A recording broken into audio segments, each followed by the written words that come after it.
guess who is back for another episode of Clack and Shimmy? It's me. How y'all doing tonight?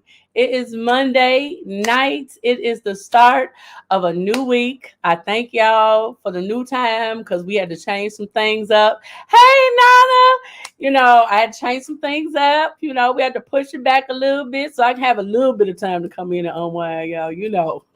This working every day thing is an adjustment, okay? But I'm so happy you guys are here with me. I thank you guys for tuning in tonight. I hope that your day started off amazing. I hope that it was as wonderful and as amazing as you guys are. If not, guess what? It's okay because I'm pretty sure your workday has ended. So we can all just take a deep breath, sit back, relax. Grab your glasses, grab your notebooks, because y'all going to need them notebooks tonight. I promise you will. You might need your glass tonight too, okay? You might. Let's say tonight, because I always got to tell y'all what's in the glass. I can't just show y'all the glass. So tonight, I always got barefoot. So you ain't got to ask for bringing. But we got barefoot watermelon, y'all. We got watermelon this time. See, I'm keeping up with my fruits. I'm getting my fruit intake. How is everybody tonight? So listen, y'all. Tonight we are talking about boundaries. So yes, this week we are going to be discussing boundaries in various different ways. We're going to be talking about some good old-fashioned, hardcore, how to set you some boundaries, how to deal with people who cross your boundaries this week. We are going to be discussing how to set boundaries with kindness, how to set boundaries with difficult people. Okay, because sometimes some difficult people can be your family. It ain't just your friends. Sometimes it can be family. We know how that go. So the first thing is, what is a boundary? Because so oftentimes, what we may view as a boundary may not be what someone else views as a boundary. So y'all know how I do.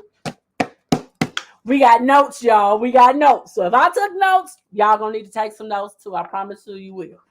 So this is what we get. We keep glasses on when it's serious. Okay. Boundaries can take many forms.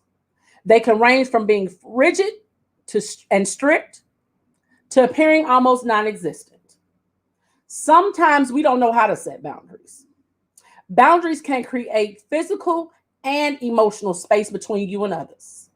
They show people how you want to be treated, what's okay with you, and what's not. It teaches people how they can talk to you, how they can treat you, the things you will tolerate and the things you will deal with and the things that you won't. Okay? So now, boundaries are not only essential for relationships, but they're essential for friendships. They're essential for familial relationships. They're essential for parent-child relationships. So boundaries can take on different forms in different types of relationships. Like a boundary for a parent might be, so now some parents, you're not going to holler at me. Okay? That's a boundary. And you have to set these, even with your kids. Now, what your boundaries might be for your younger kids may not be for your older kids. Okay? Now, some of the older kids, you got to set some hardcore boundaries, like you can't be asking me for money every week. At some point, you have to get on your own. So it may absolutely be different. But one thing I want you to understand is not having boundaries can be absolutely detrimental to your mental health. They're essential for your mental health's sake. Because when you're not setting boundaries, you're allowing people to treat you any kind of way. And if you're the type of person that internalizes things, you absolutely need to set boundaries. Absolutely do. So now some people have rigid boundaries. Now, when it comes to rigid boundaries, we're talking about the boundaries that, you have sometimes they're unbreakable, unbendable boundaries. And then you have some boundaries that, some people tend to bend and shake with, those are those iffy kind of boundaries. But when you set your boundaries, you have to stand firm in your boundaries and don't allow people to push past your boundaries, because that's really important. It's super important when you're teaching people how they can treat you and how they cannot treat you. If you have more rigid boundaries, you might keep others at a distance. You might seem detached even with intimate partners. You might have few close relationships, and you may avoid close relationships. Now, if you have more loose or open boundaries, there's another side to it. Hey, Ivory. Hi, my darling. Hi. Nana said, hi, the teenagers need to be listening in on this conversation. Ivory says, I'm still learning. Look, we're all still learning because I'm still learning too.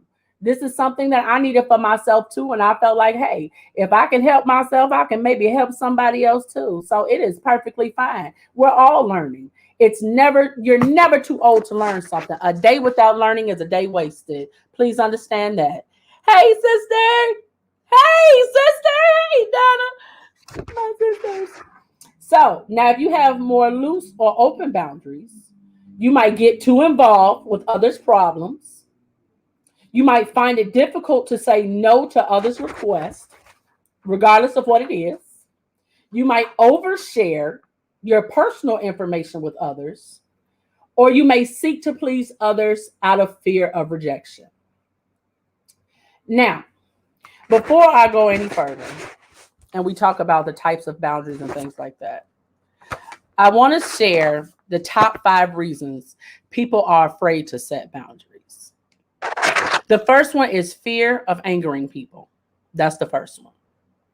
Because sometimes when we set boundaries, we're afraid that because we won't allow people to talk to us a certain way or treat us a certain kind of way, that they're going to get angry, and we just don't want to have to deal with that anger. And instead, we just want to continue to allow that person to just kind of be mellow, but in their mellow mood, they might talk to you like they're crazy. So keep that in mind. Another is fear of disappointing others. You can't please everybody. Somebody is going to be disappointed in your choices. Somebody is going to be unhappy with your choices. And guess what? If you're making choices and decisions that are best and benefit you, it don't matter what nobody else thinks. It don't matter. So disappointing other people, not your business. We talked about other people's opinions not being your business. Disappointing other people ain't your business, especially if they're not the ones who's taking care of you. Just the FYI. The third is fear of being seen as difficult or selfish. Sometimes you have to get selfish. Sometimes you do. Sometimes you have to set boundaries that seem selfish because they are, because you have to protect your mental health.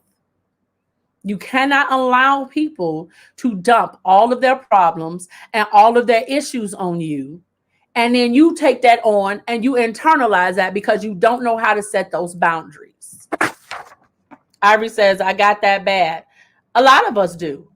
I used to have that problem. Another one is fear of being mean. That speaks for itself.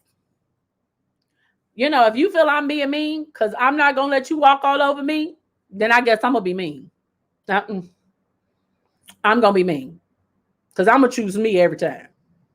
But you have to get to that place, because I used to be in a place where I didn't choose me.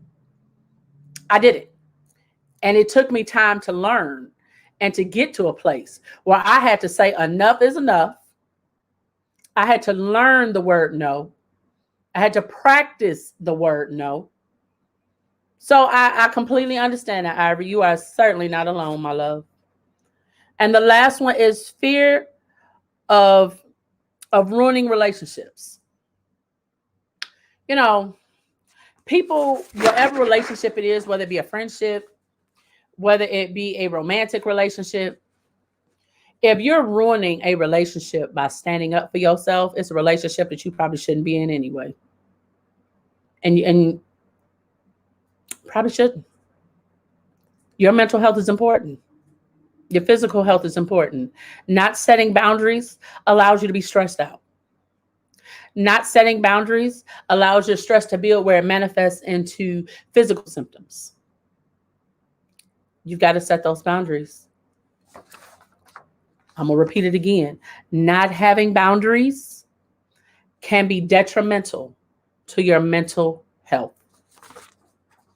And if you're being a detriment to your mental health, imagine the toll that it takes on your body when it manifests itself from the deterioration of your mental health, of consistently being beat down by words, or consistently being used by other people as a dumping ground for their emotions, for their negativity, for their toxins. It takes a toll on your physical when you allow it to take over your mental. A person with healthy boundaries understands that making their expectations clear helps in two ways. It establishes what behavior you will accept from other people, and it establishes what behavior other people can expect from you. If you have healthy boundaries, you might share personal information appropriately, not too much or not too little. You understand your personal needs and wants and know how to communicate them. We've talked about communication. You value your own opinions. That's so important. It's so important that we learn how to value ourselves. We have to learn to value our own opinions, our own ideas, our own morals, and things like that. We have to put value in ourselves. We have to realize that we are enough. We are worthy. Okay? And the last one of my favorites, accept when others tell you no. Sometimes somebody might tell you no because they protecting their mental health. It's not always about you, just like it's not always about somebody else. Stop being so sensitive when somebody tells you no. Because guess what? When you tell them no, they go and find somebody else to do it. Same thing. You can't be so sensitive that your feelings get hurt when someone tells you no. When you have healthy boundaries, you learn to accept the no's just as well as you're able to give them. Catch 22. Many of us have a mix of boundaries, depending on the situation. For example, you may have strict boundaries at work and more loose ones at home with family and friends. There might even be different boundaries based on a person's culture. For example, some cultures find that sharing personal information is not appropriate at any time, while in other cultures, sharing might be encouraged at all times. Here, look, let me tell you something. Here in the U.S., honey, they share everything, okay? Any and everything, things you don't want to know, things you don't need to know, they share, okay? It is constant TMI. Even in the White House is TMI, okay? So, look, I get it. Nana says those boundaries must be set early on because you can't change later. Then it becomes a problem. That's true. Hey, Joe.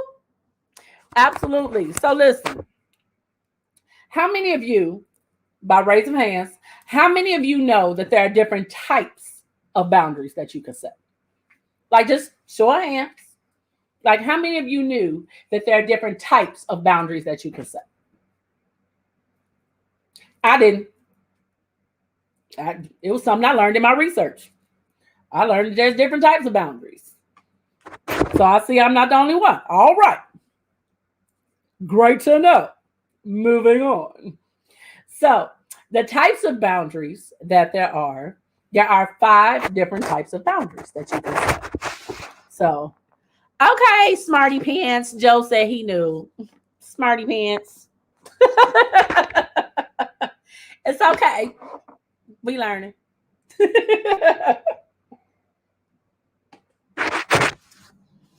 Ivory says, I think it's depending on the relationship, right? Not necessarily. I'm going to give you an example. So, the different types of boundaries can be places as well. So, building healthy boundaries, whether you're at work, home, hanging out with friends, or family hinges on understanding the types of boundaries. So, the 5 types of boundaries that there are. The first one is physical. This refers to your personal space, your privacy, and your body. So, a physical boundary may be some people may not like you close up on them. That's a physical boundary. A physical boundary may be someone doesn't like you touching their face. That's a physical boundary. Or if you're in a relationship, someone may not like you holding a hand or kissing them in public. They don't like public displays of affection. That's a boundary. And those are the types of boundaries you need to know when you're in relationships. Elisa says, tell the truth about boundaries. It's the truth. Some people cross them and don't know when to stop. And that's when the other side come out, the other person come out. Her name is Bonquisha. Later on this week, we're going to be talking about what to do when people cross your boundaries and continually cross your boundaries. We're going to be talking about that later on in the week. So all this week, we're going to be talking about boundaries. We're going to break it down into different things this week in terms of boundaries. So yes, we will be talking about when people cross your boundaries, how to deal with that. We will be talking about, because, honey, I keep my notes. I have notes everywhere. We have notes everywhere. They be coming out the woodwork. We will be talking about how to set boundaries with difficult people. We will be talking about how to set boundaries with kindness. So yes, we're going to be talking about it all, honey. Yes. See, I'm not going to play with Joe. I'm not going to play with him. Irie says, I get it. Joe says, that's easy. Whoop that ass. See, I'm not going to play with you. I'm not going to play with you. Hey, Alicia, how are you tonight? I'm not going to play with you, Joe. So again, those are examples of physical boundaries.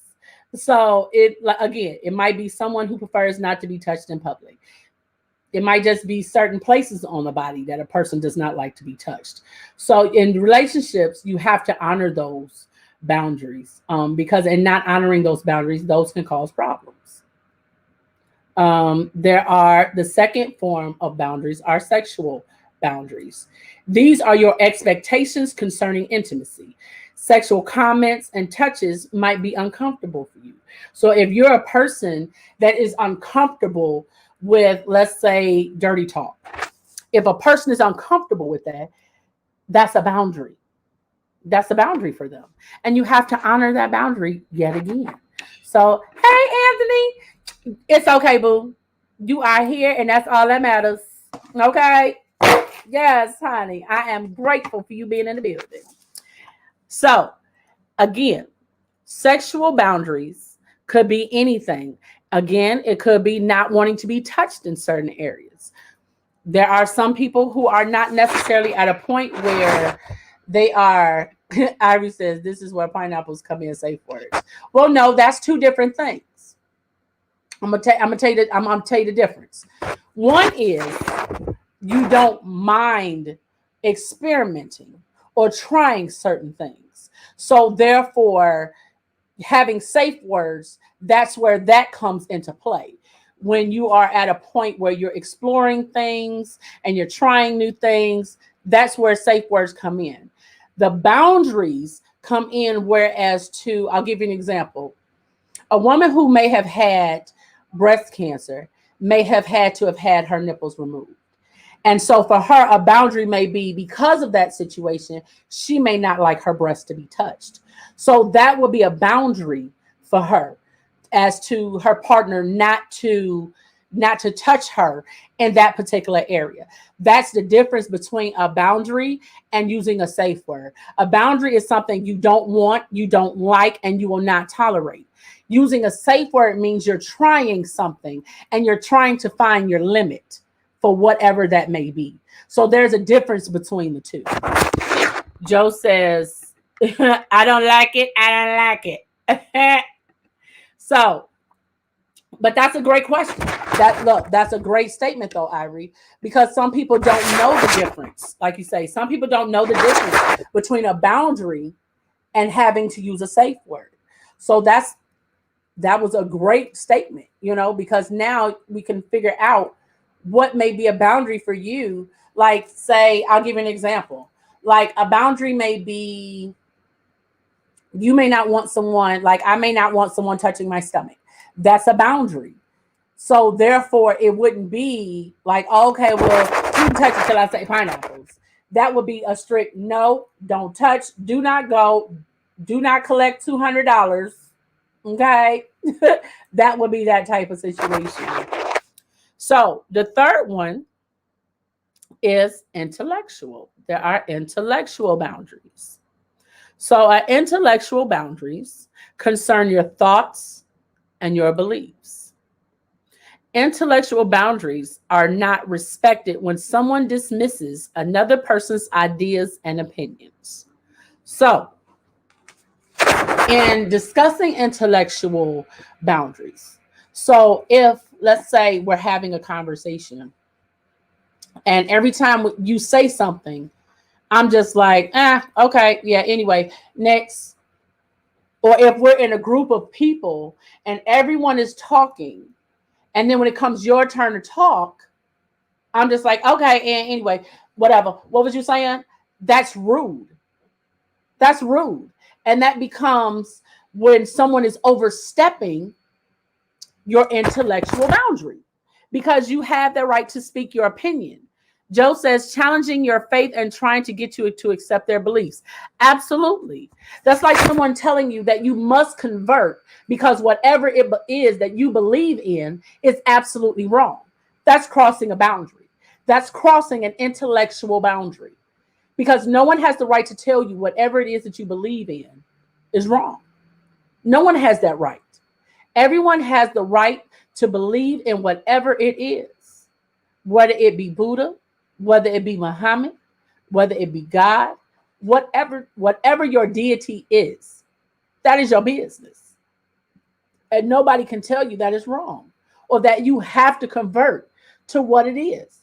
Now, you have some situations where, and some religions that do not allow you to marry outside of your religion.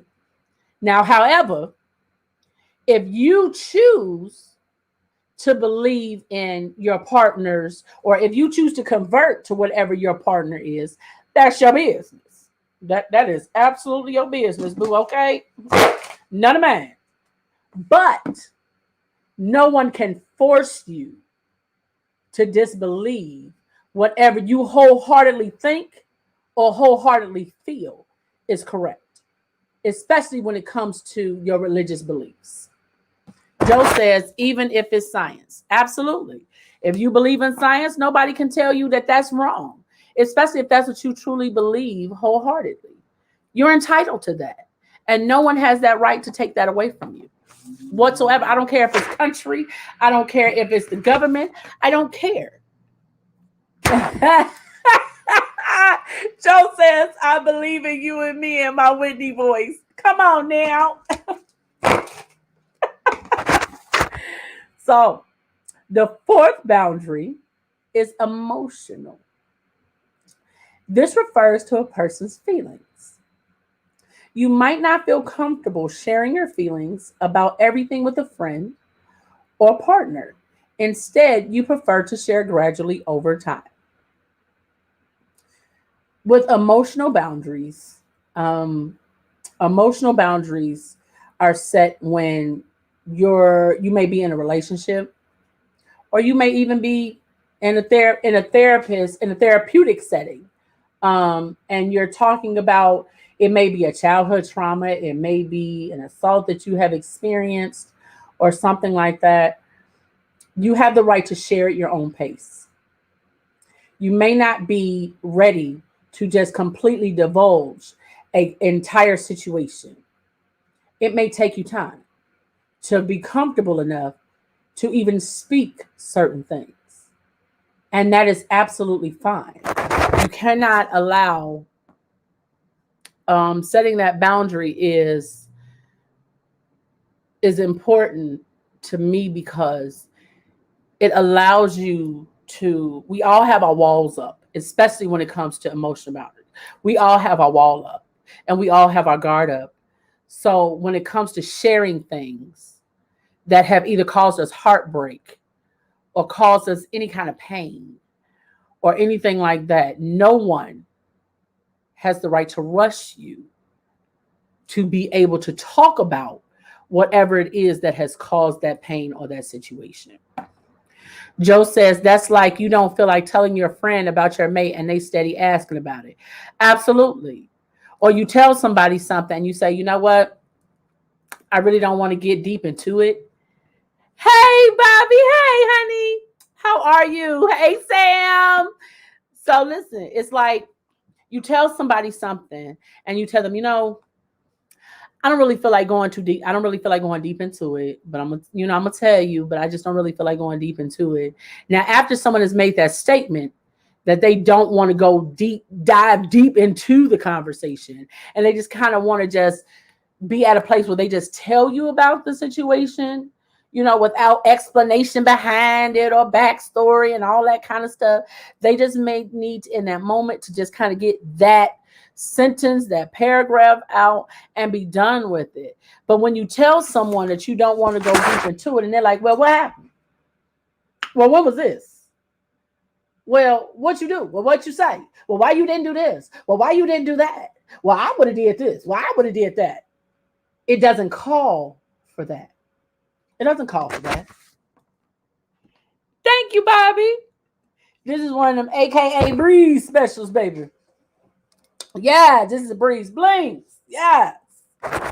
So, when people push and push and push for details about situations that you don't want to divulge in that time or in that space, some people may not be comfortable talking about things around a crowd of people. I know I'm one of those people. Like if I'm talking to you, I need to talk to you. If I'm telling you that I need to talk to you about something, I'm one of those people that I need to talk to you in a one-on-one setting.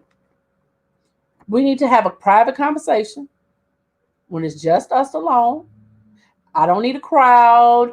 I don't need ear hustlers. I just need it to be me and you in that moment so I can say what it is I need to say or talk to you about whatever it is I need to talk to you about. So that's a boundary for me. I don't like to talk about certain things around large crowds of people. I don't even like large crowds of people. So that's a boundary for me. So when people are consistently putting you in situations where you don't want to talk about those things, they're pushing that boundary. That's why it's important that we have these boundaries. And the last boundary, the fifth and final type of boundary, is financial. This one, as you guessed, is all about money. If you like to save money, not spend it on trendy fashions, you might not want to loan money to a friend who does. Now, this one, okay, I'm going to put my notes to the side for this one. Because here's the thing. When it comes to financial boundaries, now sometimes money can cause relationships to end. It can cause friendships to end. It can cause family fights. It can cause families to lose their mind. It can cause people, period, to lose their mind. Never loan money when it will cause a detriment to yourself. Don't do it. Because hey, Novella, what's going on, lady? Listen, when I tell you, I'm not telling you about what I heard, baby. I'm telling you about what I know. You have to set a boundary on loaning money. Do not loan money with the expectation of getting it back, and don't loan money that you can't afford to lose. I'm going to say a little louder for the people in the back. Don't loan money that you can't afford to lose. I'm just saying. I don't care if it's $5. I don't care if it's $20. I don't care if it's $100. If you can't afford to just be like, you know what? You can have that. Don't loan it. Do not loan it. And I'm going to tell you why. Because when people ask you for money, they asking you for money because they ain't got none. So what makes you think they're going to have it to give it back? I'm going to hit you back when I get paid. I'm going to get you back. I got you. I'm gonna throw a little something extra on there. I appreciate that. Thank you. 2 weeks roll by. You like, so man, you know what? Man, let me tell you. What happened was, like I was short, and then, like my check was short and everything. And man, like I had bills and stuff I had to pay. And then, like I had to go get my hair cut because I had to go do something. And by the time they finished that whole hour long answer about why they ain't got your money, you might as well just be like, you know what? Go ahead. Go ahead. Because I guarantee you they're going to cycle back. I guarantee you they're going to cycle back. Let me tell you something. Hey, Mary, how are you? Bobby says, exactly. If you loan money, don't expect to get it back. Novella said, exactly. So, I'm going to tell you a little story. All right, story time. I'm going to tell you a little story. So, I used to have this friend. I say used to, okay? They came to me and was like, hey, I need to borrow this money like real bad. I said, okay. I said, now look here. I'm going to give you this money, but I need this back like next week, because I just knew this person was like such a good friend. We had been friends for like 20 years. I just knew they weren't going to let me down. Like I loaned her my rent money. I did it. Boo boo the fool. I did it. I loaned her my rent money. I said, look here. I'm going to need this back next week. I said, because I really can't get it to you, but you said you're going to get back. I'm trusting the 20 years that we've been friends, and I know you ain't going to let me and my kids be outdoors.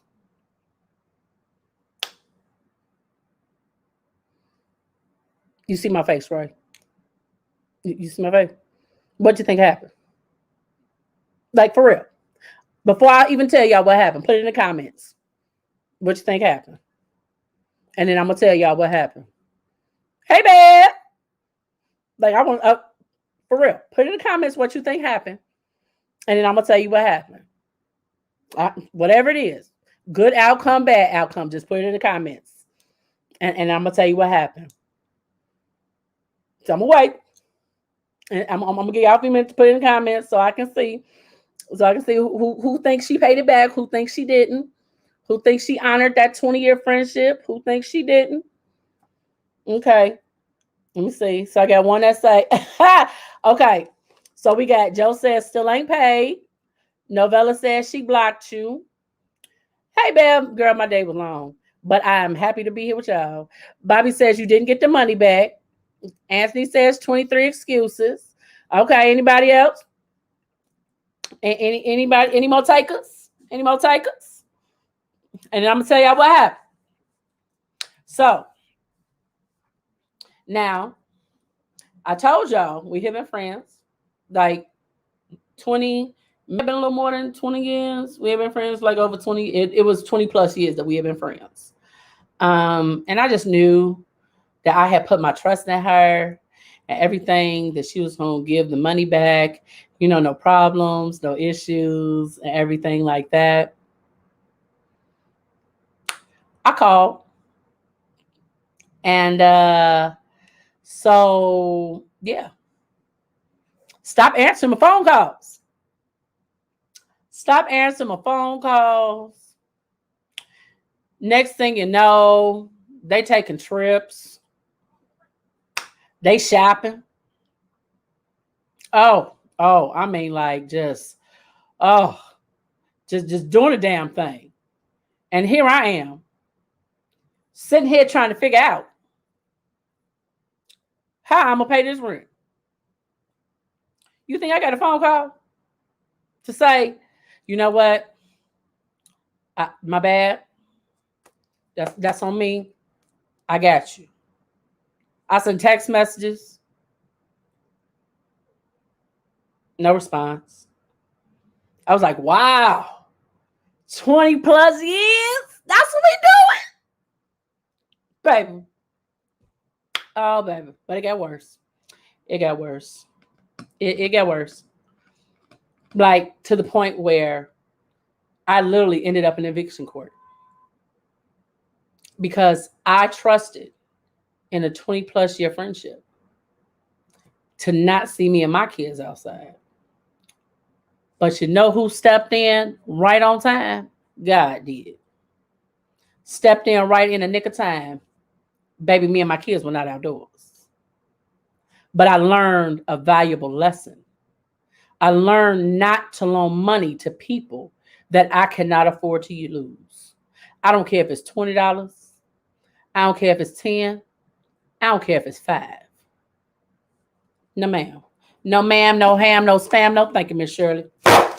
I don't, and at this point now in my life, I don't loan nothing.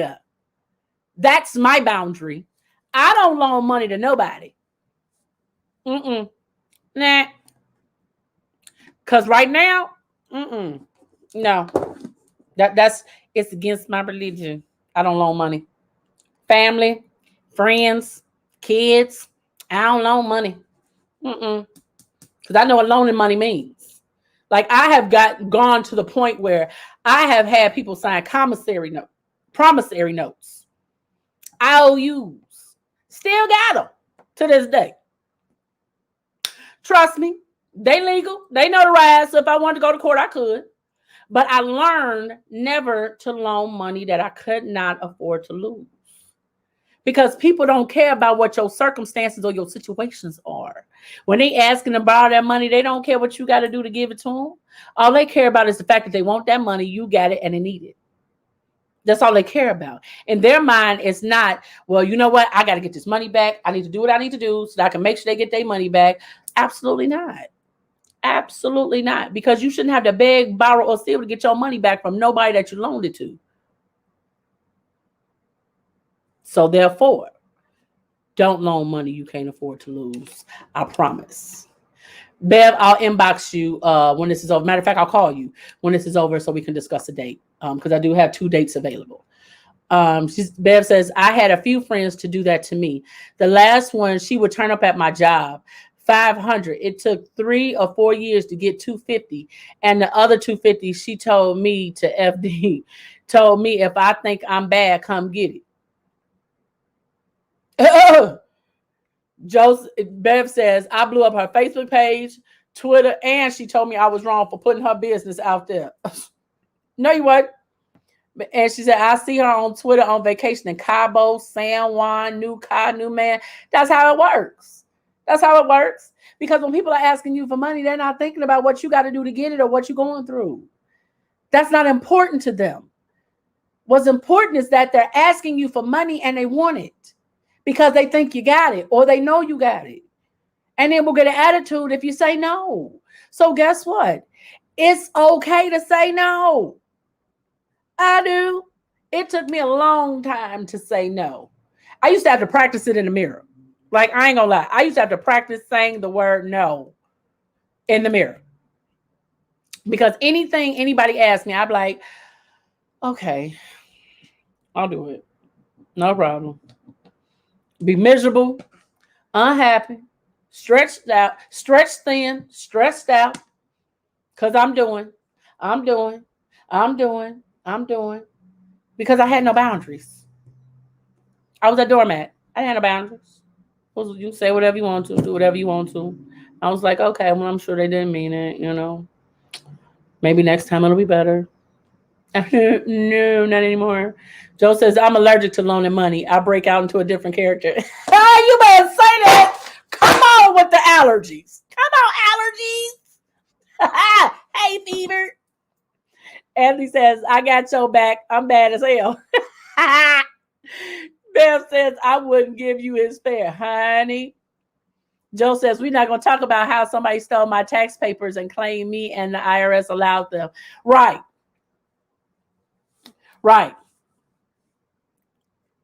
Stole them and claimed you and my kids and showed up with new rims on the car. We ain't going to talk about that. We're not going to talk about that. Yes, they did. Sure did. Showed up a new rim, went on vacation, everything. Well, now I digress. All right. So Like when I tell y'all setting boundaries, Anthony says, girl, giving money advice can be an issue too. Honey, money is the root of all evil. Okay? All of it. All of it. Talking about money, giving money, taking money. I'm just saying. Novella says some of these people are tripped. Girl, yes, they are. Absolutely, they are. I don't, baby, bad. Listen. Mm-mm. So, as human beings, we have our own thoughts, memories, and lived experiences. And sometimes that can become very blurred when someone else, with someone else. Boundaries are healthy for helping you identify and keep that space.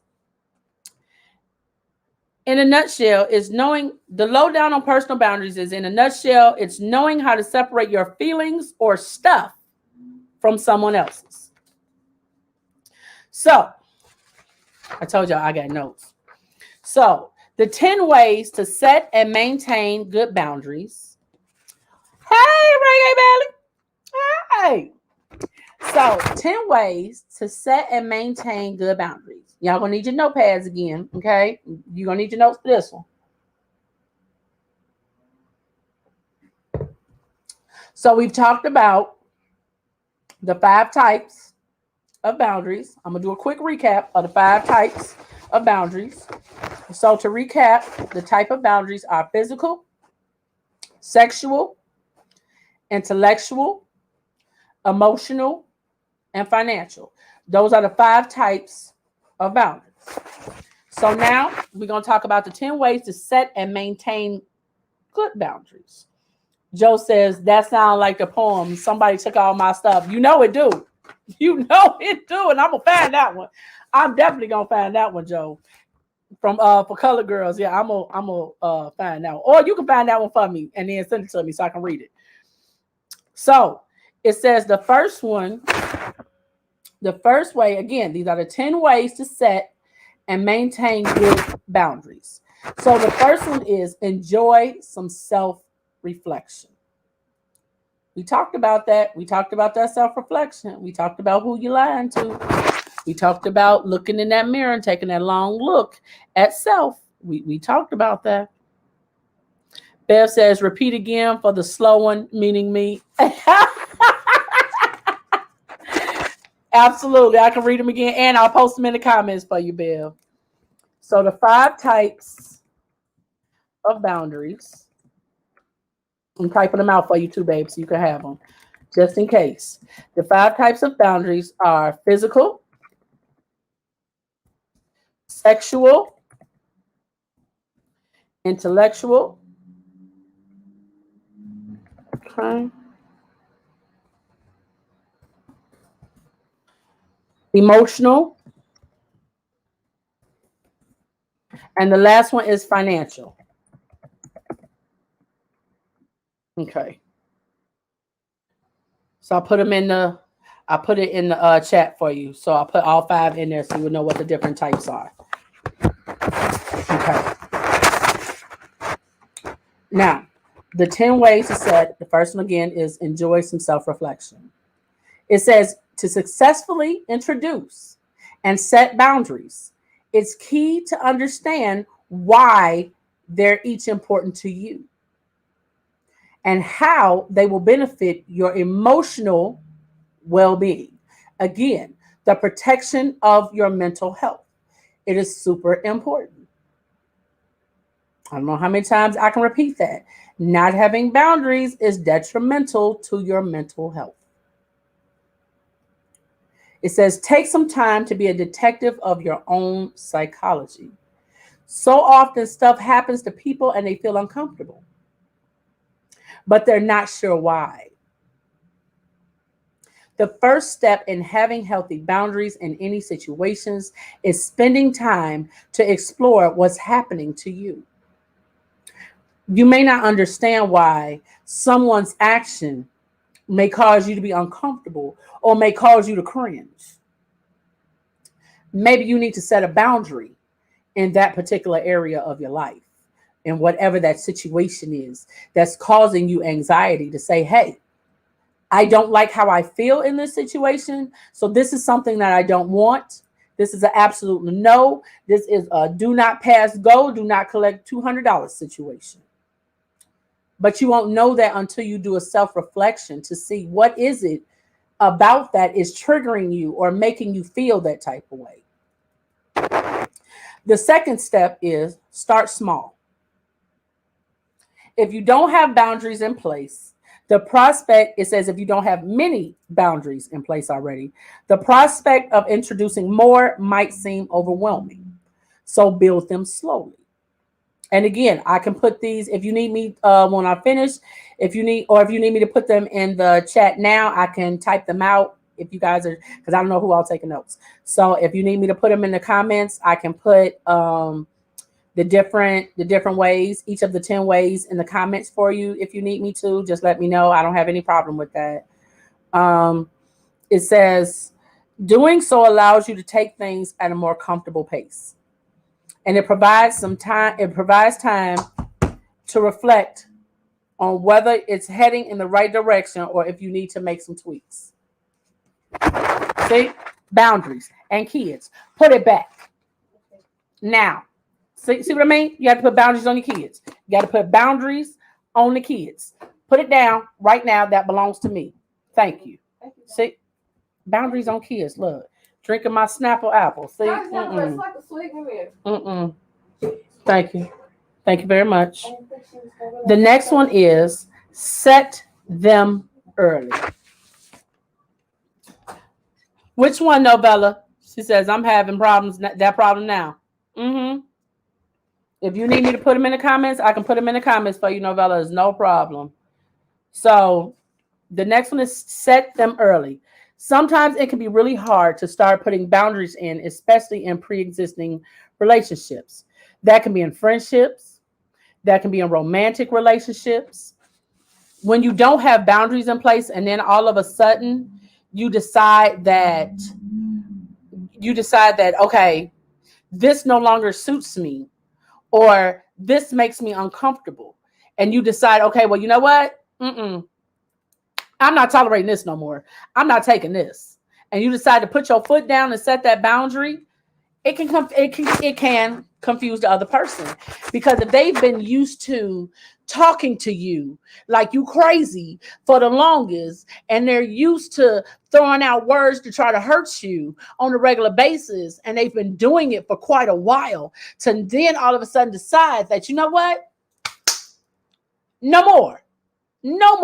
I will no longer take this or accept this. It can confuse that other person. Like, well, what's so different today? What's so different today? So you have to make sure that you do that inner search in yourself and set those boundaries early on in the relationship. Because as time goes on, it will be hard to set boundaries, especially when you've been together for so long and they've been treating you like garbage and talking to you like you're garbage, or they haven't been doing the things or doing things that trigger you. And then all of a sudden you decide no more.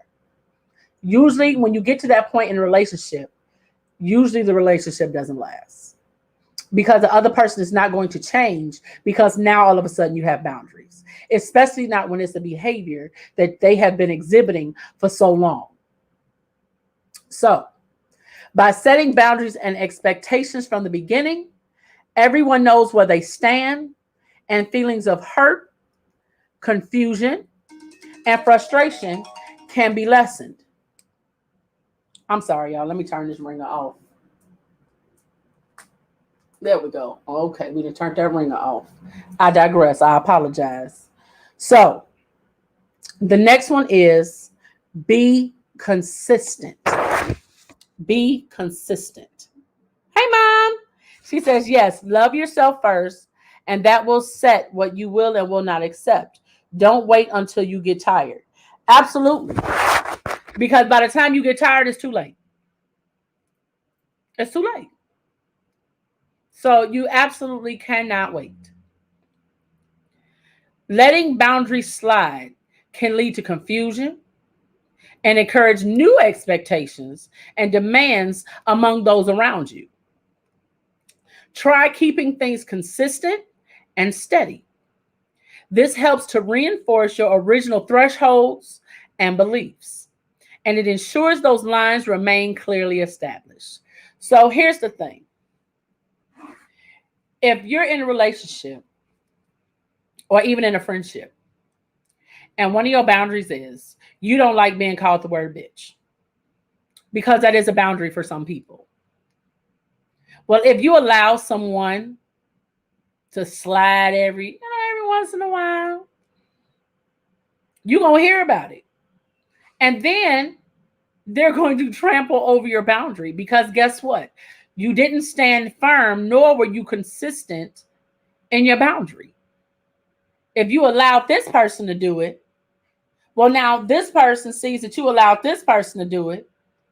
So now this person is going to start doing it because this person does it. So you have to be consistent when it comes to certain things. Don't let it slide. The next one is create a framework. It says they vary depending on the type of relationship. However, if you find it helpful, there's no reason not to have a few basics in place that can be adapted accordingly. Consider getting an hour or two of alone time each weekend. This boundary could apply whether you live with a partner, have a busy social schedule with friends, or are close with your family.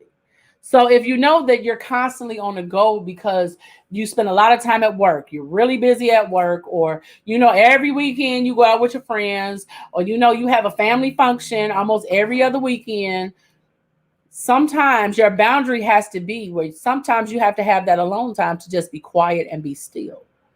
So if you have that boundary set I'll give you an example. One of my boundaries is I work out at 7:00 with my group. That's a boundary for me. I don't go places and do things that will not allow me to work out with my group at 7:00. If I'm coming over your house, please understand that if it's going to be 7:00, I'm probably going to come in workout clothes, and my workout clothes are probably going to be in a bag, and I'm going to be on my phone working out. If that ain't what you want at your house, don't ask me to go nowhere close to 7:00. I'm just saying. Don't ask me to go nowhere close to 7:00. My sisters will tell you. I've been at their house and I'll be like, oop, it's 7:00. Okay. Yep, let's get it. Let's get it. I'm just saying you have to have some sort of boundary in place. My mom says, I do not like when women do that with each other, then get mad if a man says it. Back to self-respect. Absolutely. That's why I said there has to be a consistent boundary across the board. If you don't like being called a bitch, then your girlfriend shouldn't call you that. Same way a man shouldn't. That's a double standard. That's what you consider a laxed boundary. It don't make sense. Consistency. And creating a framework. The next one is feel free to add extras. In some aspects of our lives, there are boundaries already in place, such as in the workplace. A boundary at work that your job might have is you can't wear shirts with words. That's a job boundary. That's their boundary that your job has set. You may not come in, you may not wear jeans at work. That's a boundary that your job has set. But consider these the minimum. Colleagues will likely have some of their own in place, and it's okay for you to add some too. It says doing so may even enhance your performance. It says some places found, Austrian researchers, trusted source, found that employees who introduced personal workplace boundaries felt more empowered.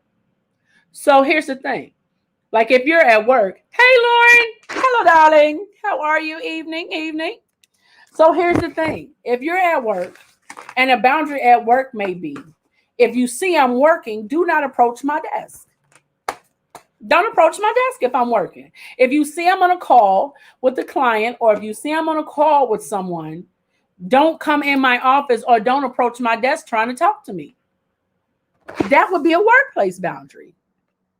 My mom says my boundaries are when I am taking care of my mom and someone get Mars when I can't get mad when I can't do with them. Why when you already know my mom is my number one? Absolutely. Absolutely.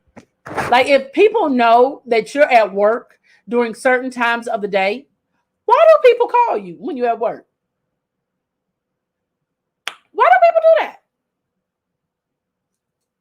Like, you know I'm at work. You calling me with nonsense. It ain't important. It could have waited. Like, that's a boundary. That's yes, Joe. That's what I'm talking about. They call you at work and be like, "What you doing?" Nothing. Hello. Do you see the time you called me? Do you see that time? Oh well, yeah. I ain't want nothing. I was just calling because and you gonna keep talking? You gonna keep talking? No. Mm-mm.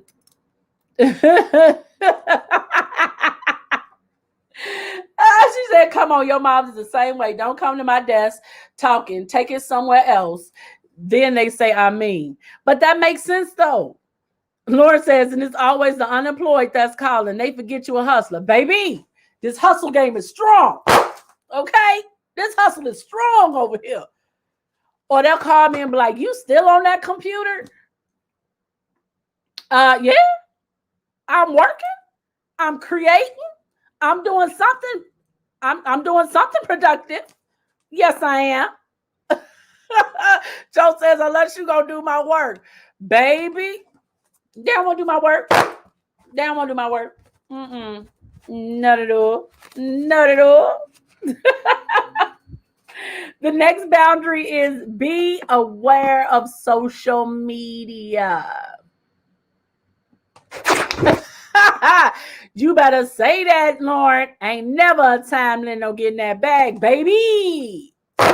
Baby, never a time limit. Do you hear me? Bev says, my friends do that to me because of the job I have. Talking about, girl, it's not like you have a real job. What? Mm-mm. No, ma'am. Mm-mm. And then be the friends that don't never want to talk about no business. Not no real business. Bev says, my mom says, how about they the ones that call you and think your job is not important? Right. What have you done productively today? Nada, zip, zilch, zero. Oh, okay then. Yeah. Lauren says, Bev, it's not real to them. That's why they don't get it. Absolutely. Absolutely. On the next one, for the be aware of social media, these platforms allow for more communication than ever, but they've also encouraged some considerable boundary blurring. Joe said, what job do you have exactly? What hustle do you have? Not a okay. Like, so listen, it says there's some incredible oversharing happening. Absolutely. It's definitely some. When you don't have boundaries, you tend to overshare, not just with people, but on social media too. And I mean, like using Facebook as personal diaries, using TikTok as personal diaries, Snapchat as personal diaries. Like, yes, absolutely. Bev says, thank you for that. She talking to you, Lauren. It's not real, but the money is when they need to borrow it. Baby, you better say that. You better say that, Bev. My phony job provided me with the money you want to borrow. Okay, then. My hustle is providing me with the money you want to borrow. Financial boundaries. Financial boundaries. Oversharing is happening on social media. It says Baker Station research shows that over half of us are concerned that family and friends will post personal information or photos that we don't want shared publicly. Absolutely. Absolutely. Joe says that's like these PPP people. He said that's Like these PPP people spent all that money on stuff they wasn't supposed to and now broke when they asked for it back. Well, how about the ones that they asking for it back from? If you can't pay it back, you get jail time because you never had a business to begin with. Whole nother story. Lauren says, people think because I'm the activity lady, all I do is play bingo all day. No, I have reports and conference calls to make like the next manager. Absolutely. My mom says, are airing your family business or your insecurities. Absolutely. Nana says, being disrespectful when continue to call your job. Yep. Absolutely. Absolutely. You know, when it comes to this social media, being aware of social media, when people are sharing, you know, people share your photos now. And, you know, it's so easy to take people's pictures that they steal your photos and they post them everywhere. You know, that's why my page is private. I have all my kids' stuff is private and stuff like that. But, you know, you have to be aware of social media. It's unfortunate because people will post your business. You have to be careful what you share with people because they will post your business. They ain't got to tag you. You they friend, but they ain't gonna tag you when they sharing your business because they don't want you to know that they sharing your business. They just put you out there. That's all. It says, if you deem a particular action as boundary crossing in real life, your concerns are no less valid when it occurs digitally. I'm gonna read that again. If you deem a particular action as boundary crossing in real life, it is no less valid when it occurs digitally. Same thing. Different platform, but it's the same thing. It says you don't have to expose yourself to social media that's distressing you. If people are posting things that are triggering you and causing you anxiety, unfollow. Block them. You don't have to see what they posting on their timeline if it's going to trigger you like that. Don't do that to yourself. No, ma'am. No, ma'am. Absolutely not. No, sir. Now it says it's bullying and wanting to control your life if it's your spouse. That's true too. Lauren says, mom and mad as hell when somebody comment like, get off here with that pity party. Some people post every aspect of their life, and they do. But when they open themselves up and put themselves out there like that by oversharing things on social media, you cannot be upset with the comments that you receive when you're putting yourself out there or putting other people's business out there, because people are going to judge everything you say and do on social media. So if you don't want nobody to have an opinion about it, don't put it out there. Don't put it out there. Point blank, period. And another thing, when you post on social media and you posting about other people, you can be sued. You can be taken to court. Just because you take it down don't mean that the person you wrote it about didn't screenshot it. Marinate on it. The next one is talk, talk, talk. Communication is critical in the world of boundaries, especially if someone consistently oversteps yours. While you might need to raise your concerns, these discussions need not to be confrontational.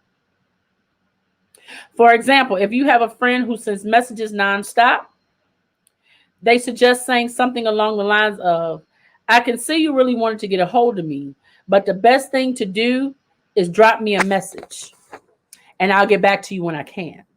This gently highlights their behavior while simultaneously asserting your threshold.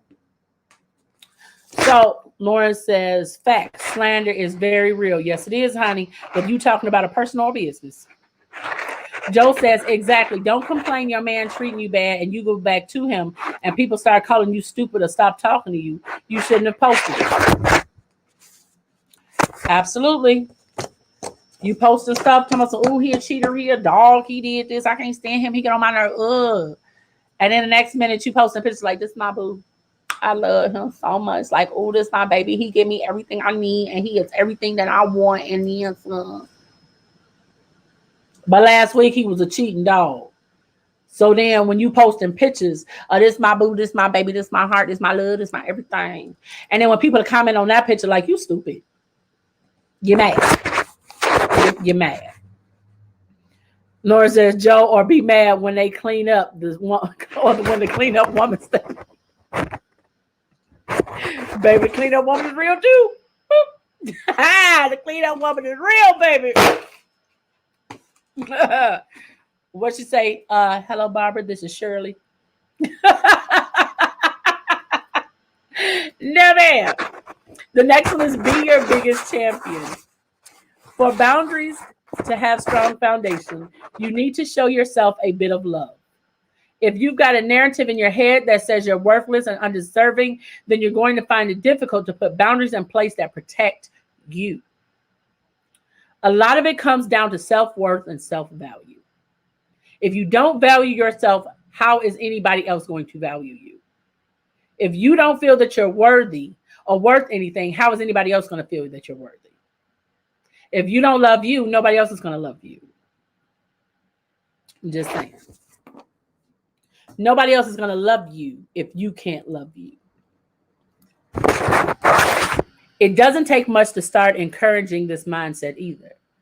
The more you engage in activities that release feel-good hormones like singing, running, or whatever you want to do, things that feed your own heart, then it's going to help change your internal dialogue and make you feel more deserving.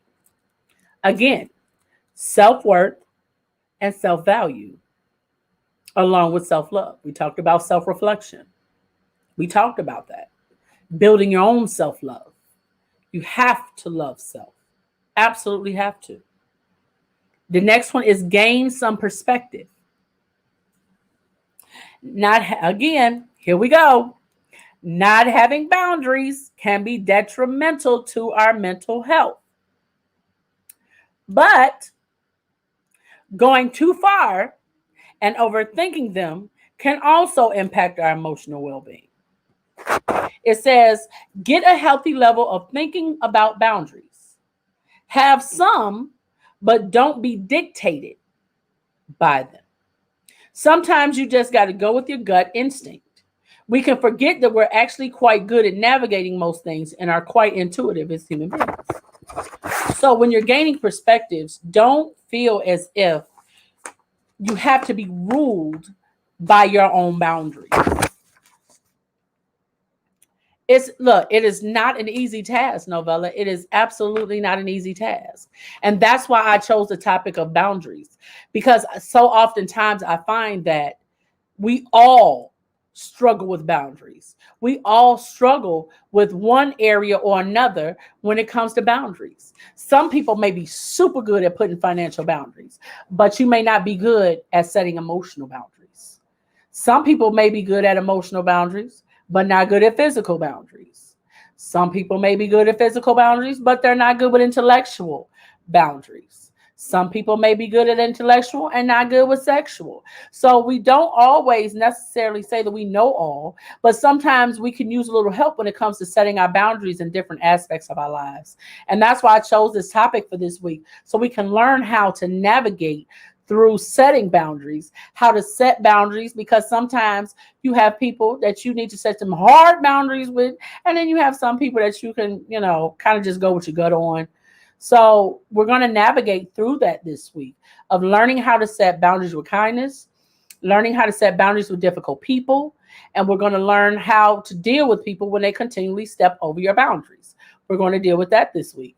So we're definitely going to round it out. So, I wouldn't just put you out there and leave you hanging. I ain't gonna do that for y'all. Lauren said, be talking about she stole my man. Like, no, lady, you out him, hun, on the auction block. What one woman's trash is a hood rat's treasure. I'm just saying, come on now. Baby. I'm just saying. The thug one woman want to throw away is the thug that some other woman won't. I'm just saying. Setting boundaries, putting stuff out there. And so those are, make sure we got them all. Make sure we got them all. Okay, so we got all 10 of those. So those are just some of the things that, like I said, I wanted to start off this week talking about what boundaries are. The different categories that there are, talking about how we can start setting some of those boundaries, so that way as we navigate through this week and we move into the different elements of setting boundaries and things like that, that we'll have some sort of thought that we can go and just kind of marinate and kind of think on, and just take some quiet time to see what boundary is it that you may be struggling with. Is it sexual? Is it physical? Is it, because here's the thing, people in this society are touchy feely. They're touchy feely, and because there are so many germs out there, besides COVID, I understand. I'm one of the people, like, I'm a germaphobe. My brother will tell you, I keep hand sanitizer everywhere, like big bottles of hand sanitizer. I usually have hand sanitizer hanging off my belt loop, hanging off my purse, hanging off my book bag.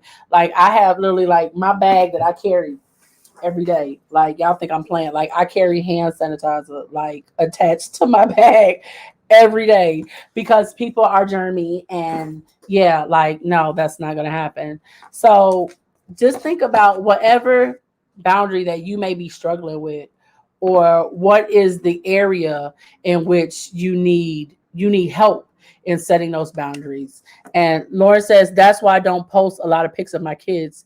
I went to jail for pulling up on a bitch that says something negative. I learned then my kids and my boundaries, real talk. But that's the thing. Like, when it comes to my kids, baby, all bets are off. They off. Like, the gloves come off. All bets are off. I know my kids are my boundary. Like, and anybody who knows me know that, honey, when I turn into a mama bear, like, I will maul the hell out of you, and I won't retract my claws. Like, they coming out, and I'm coming for blood. I'm coming for skin, because this mama bear is coming for you. Okay, I'm gonna think about it later. But in that moment, when you coming for my kids, you doing something to my kids that's hurting them or something like that, baby, the mama bear come out, and I'm not asking no questions. I'm mauling first and asking questions later. Like, I promise. So I completely get it. When you know what your boundaries are, you know the type of situations that you need to avoid, and the type of situations you don't put yourself in. And so for me, like, one of my boundaries is on my social media. Now, my page for now, Clack and Shimmy's page is personal. I mean, it's public. But when it comes to my private page, I don't accept everybody on my private page, because that is my page with my children and my family, and I'm very protective of my family. So therefore, those type of things are not meant for the public. Those are private things. So if we've never had a conversation face to face, you're not my Facebook friend. Like, I don't accept everybody on my Facebook page. I just don't, because I can't. Because I have to protect that aspect. That is my personal life. So therefore, I tell people, go ahead and follow Clack and Shimmy. I put some videos and pictures, but when it comes to my kids, you will not see pictures of my kids on Clack and Shimmy. Now, every once in a while, they might pop in and be like, hey, y'all. But no, there is no sitting here answering questions or coming in and asking my kids questions. Like, we're not doing that. We're not doing that, because there has to be some sort of boundary that is set. So I absolutely get that, Lauren. She says, hell, I'd be ready to fight one of the kids about messing with another. So a mug in the street gonna get it. Baby, I'd remind myself that some of these kids are kids because they look like adults. I'd remind myself, child, honey. Especially with my grown kids, I'd remember. I'd be like, okay, they grown. Okay, retract the claws, retract them. Okay, okay. But you know what? I thank you guys for rocking with me today. And I thank you guys for adjusting to the time change of the show. Again, I had to change it to 6 o'clock, so that way it would allow me time to come in and just kind of take a moment from getting off work and to relax for a moment before jumping on camera and being in a good mindset and being in a good space to be able to have a good conversation with you guys and to be able to share the information that I needed to share with you guys. Again, like, share, and subscribe to our Facebook page, to our YouTube page. We are on all forms of social media. I thank you guys that have gone and followed us on TikTok and Snapchat and Instagram. I thank you guys for that. And I look forward to seeing you guys Wednesday at 6 p.m. And in case no one told you today, you are loved, you are beautiful, and you are important. And also, I love you. And there's absolutely nothing that you can do about it. Nothing at all. So, with that said, I will see you guys Wednesday evening, 6 o'clock p.m. sharp, Central Standard Time. And again, we're going to continue this conversation on boundaries. I love you guys. See you then.